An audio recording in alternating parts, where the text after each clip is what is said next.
Today, we are going to be talking about gravity blasts again. However, this time, we are going to put the gravity blast into a beat.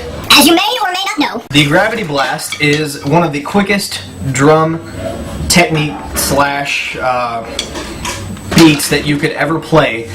Because your snare is just flying and your double bass is flying too. So basically we're going to try and take the technique that we learned in our last gravity blast lesson.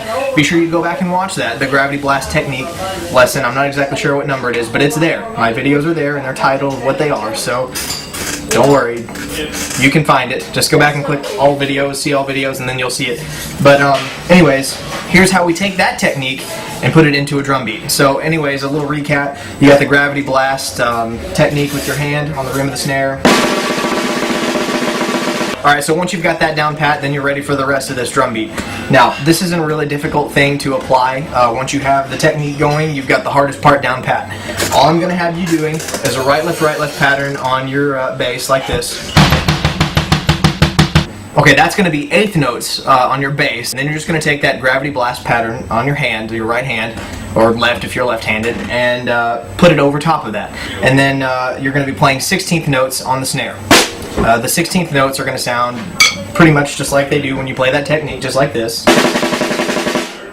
And there you have it. Just play the eighth notes over your bass like this.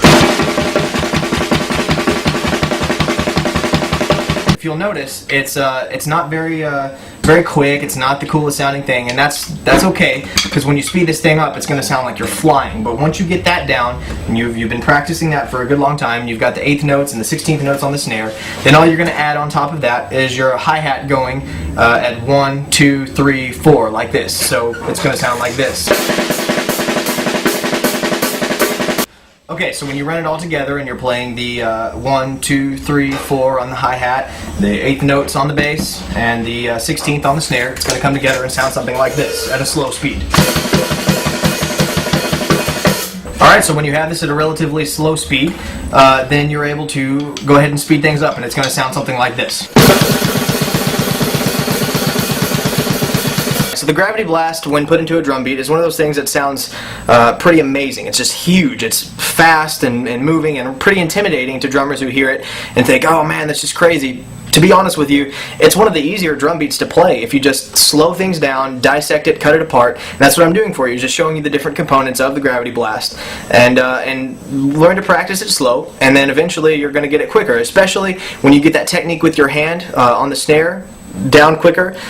Go back and watch that video that I had called the blast beat technique, or the gravity blast technique, and you will learn how to use that. Work on that continuously with your snare, and eventually this whole thing is going to come down for you. So don't be intimidated by it. Just continue practicing, and you will have the gravity blast down in no time, and you can throw that sick, nasty beat down whenever you desire.